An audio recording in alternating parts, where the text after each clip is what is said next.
नमस्कार दोस्तों, स्वागत है आपका हमारे चैनल गोविंद गोपाल में फिर से एक बार। दोस्तों इस वीडियो में भी हम बात करेंगे शिक्षा मित्रों को लेके। पिछली वीडियो में भी हमने आपसे बात करी थी और आपको एक अपडेट दी थी।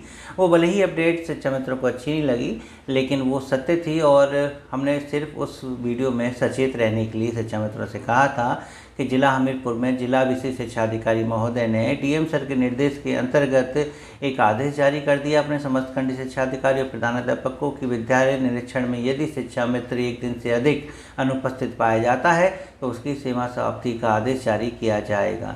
यह निश्चित तौर पर एक गलत आदेश था, क्योंकि इतने वर्षों की लंबी सेवा के बाद, विभाग में इतने लंबे समय से कार्य करने के बाद, गैर शैक्षणिक कार्य करने के बाद भी यदि हमारी जो है केवल इतनी महत्वता रह जाती है विद्यालय में कि एक दिन अनुपस्थिति पर सेवा समाप्ति का नोटिस हाथ में आता है, तो कहीं ना कहीं शिक्षा मित्रों को ये एक मनोबल गिराने वाली बात है। शिक्षण कार्य करते वक्त अगर ये बात उनके दिमाग में रहेगी तो वो शिक्षण कार्य को भी प्रभावित करेगा। इसलिए शिक्षा मित्रों का मनोबल बना रहना चाहिए और ऐसे आदेश शायद आगे भविष्य में ना देखने को मिले, इसका कोशिश करना चाहिए। लेकिन शिक्षा मित्रों को सचेत तो रहना ही होगा, क्योंकि भले ही ये खबर जिला हमीरपुर की थी, लेकिन अगर ये बात और जिलों में पहुंचती है और जिलों से भी ऐसे आदेश आते हैं तो निश्चित तौर पर शिक्षा मित्रों को फिर इसके लिए कोई ना कोई कड़ा कदम उठाना पड़ेगा, संगठन से बात करनी होगी और इस आदेश का विरोध करना होगा। लेकिन आज इस वीडियो में हम जो बात करने जा रहे हैं वो बात करेंगे 5 सितंबर को होने वाले धरने को लेके, क्योंकि शिक्षा मित्रों ने अब उम्मीद रखना छोड़ दिया है। अब उन्हें किसी से कोई उम्मीद नहीं है कि सरकार अभी हाल ही में कोई आदेश जारी करेगी या कमेटी की रिपोर्ट अभी आने वाली है। शिक्षा मित्र संगठन कमेटी की रिपोर्ट को लेके कोई भी अपडेट दे, शिक्षा मित्र अब उस पर विश्वास करने के लिए तैयार नहीं है। फिलहाल जो उसके दिमाग में सबसे ज़्यादा चल रहा है वो चल रहा है कि शिक्षा मित्र अब 5 सितंबर वाले धरने में जब लखनऊ पहुंचेगा तो क्या उसको सफलता हासिल मिलेगी या नहीं मिलेगी।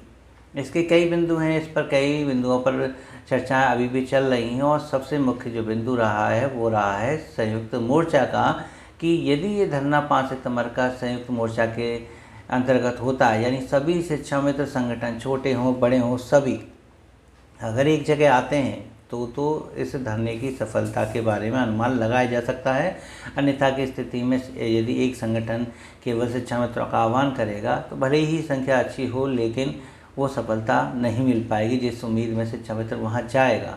सबसे पहले उमा देवी जी की बात कर लें तो उमा देवी जी भी अब इस बात से आ गई हैं कि शिक्षा मित्रों का जो है एक धरना प्रदर्शन लखनऊ में फिर से बहुत ही शानदार तरीके से होना चाहिए, पूरे जोश के साथ होना चाहिए जैसे पहले हुआ था। तो इस समय जो शिक्षा मित्र सोच रहा है वो यह है कि इस धरने से कैसे सफलता हासिल मिलेगी। पहला काम जो है वो ये कि सभी शिक्षा मित्र संगठन, चाहे वो छोटे हों बड़े हों, सभी एक मंच पर आए, संयुक्त मोर्चा का गठन करें, संयुक्त समिति का गठन करें और वो इसका संचालन करें। इस शिक्षा मित्र संगठन कई सारे हैं, अब तो मुझे नाम भी नहीं याद आ रहे। शिक्षा मित्र संगठन में जो मुख्य हैं वो उत्तर प्रदेश प्राथमिक शिक्षा मित्र संघ है, जो ये धरने को 5 सितंबर को लेकर आ रहे हैं। इसके बाद आदर्श समाज शिक्षक शिक्षा मित्र वेलफेयर एसोसिएशन जितेंद्र शाही जी का जो है वो भी शायद इनको समर्थन देंगे या नहीं देंगे। फिर आपका दूरस्थ बीटीसी का है, एसएम फाउंडेशन है, टेट पास शिक्षा मित्रों का, ये सभी संगठन एकजुट हो जाएं, एक जगह आ जाएं तो अच्छी बात है।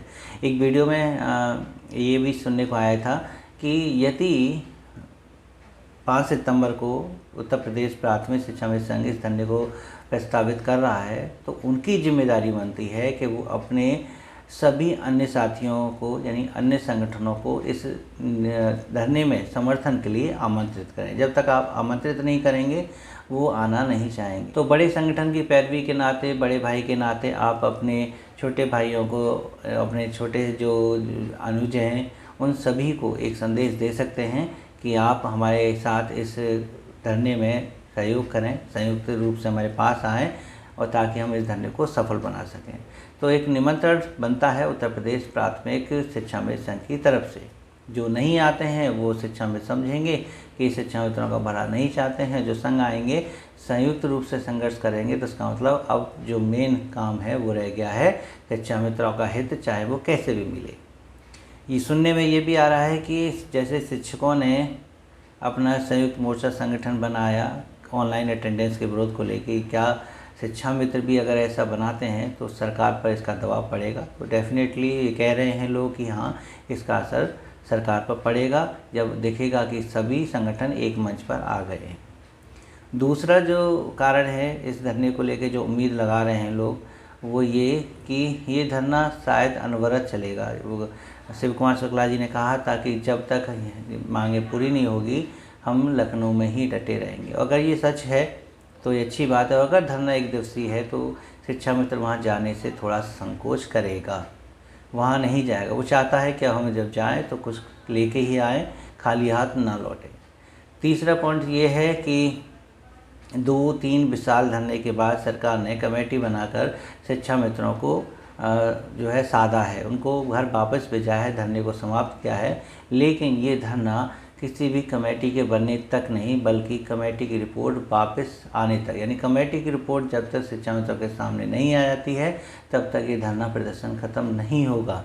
ये उम्मीद लगाई जाती है कि जब तक कमेटी की रिपोर्ट हम नहीं पढ़ लेंगे, मंच से वो उजागर नहीं की जाएगी, तब तक धरना नहीं ख़त्म होगा।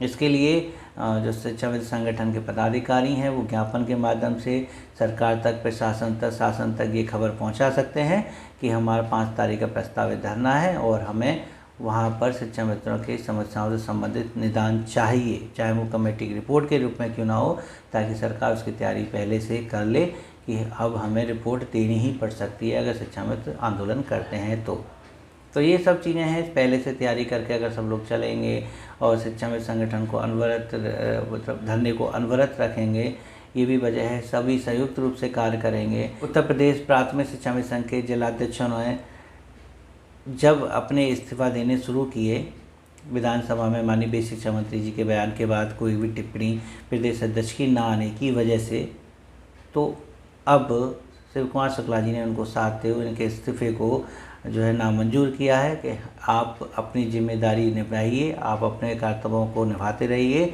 आपका हम इस्तीफा मंजूर नहीं करते हैं। और 5 सितंबर जो शिक्षा मित्रों के लिए एक खास लड़ाई है, उसकी तैयारी कर लीजिए, कमर कस लीजिए। तो इस हिसाब से उन्होंने पूरे उत्तर प्रदेश के सभी ज़िलों को एरिया बांट दिए हैं। पूर्वी साइड में कौन से जिलाध्यक्ष रहेंगे, पश्चिम में कौन रहेंगे, उत्तर से किसको क्या लेके आना है, दक्षिण से कितने शिक्षा मित्रों को लेकर आना है, सभी जिलाध्यक्षों की जिम्मेदारी बांट दी है ताकि पूरे प्रदेश से शिक्षा मित्र एकजुट होकर 5 सितंबर को लखनऊ पहुँचें। इससे कहीं ना कहीं लग रहा है कि अब एक जो आंदोलन होगा वो बहुत बड़ा ही विशाल आंदोलन होगा और शायद शिक्षा मित्रों को परिणाम इससे मिल जाए। उम्मीद लगाएंगे, उम्मीद से ही तो आगे बढ़ेंगे और इस धरने को सफल बनाएंगे। और अभी लखनऊ में अनुदेशकों का जो धरना चल रहा है मानदेय वृद्धि को लेके, समायोजन को लेके, या कह लीजिए स्थायीकरण को लेके, तो उससे भी कुछ ना कुछ सीखने को शिक्षा मित्रों को मिलेगा कि सरकार अनुदेशकों के साथ कैसा व्यवहार करती है, क्या उनकी मांगें पूरी करती है, नहीं करती है। अगर होता है कुछ तो शिक्षा मित्रों को इससे मनोबल मिलेगा और वो भी अपने धरने को सफल बनाएंगे। और वो भी अगर खाली हाथ लौटते हैं या उनके साथ भी वही होता है जो शिक्षा मित्र साथ अब तक होता आ रहा है, तो ये फिर से एक बार और सबक सीखने वाली बात होगी कि हम ऐसी परिस्थिति होने के बाद खाली हाथ नहीं लौटेंगे। हमें और कमर कस के आगे पहुंचना होगा, लखनऊ पहुंचना होगा, वहां ज़मीन पर बैठे रहेंगे, जमे रहेंगे, डटे रहेंगे जब तक सरकार हमारी बात नहीं सुन लेती। तो दोस्तों, अब हमें आपके विचार जानने हैं नीचे कमेंट करके कि आपके क्या विचार हैं जो हमने पॉइंट बताए हैं। क्या इन बिंदुओं पर अगर धरना प्रस्तावित होता है तो क्या आपका समर्थन पूरी तरह से रहेगा, या आप अब भी किसी संगठन के पक्ष में रह के इस धरने में जाने और ना जाने के बारे में सोच सकते हैं। जो भी हो विचार नीचे कमेंट करके बताइएगा। वीडियो अच्छी लगे तो प्लीज़ इसे लाइक और शेयर करना मत भूलिएगा। चैनल पर नए हो तो चैनल को सब्सक्राइब कर लीजिए। मिलेंगे आपसे अगली वीडियो में ऐसी कुछ नई अपडेट के साथ। तब तक के लिए नमस्कार, जय हिंद।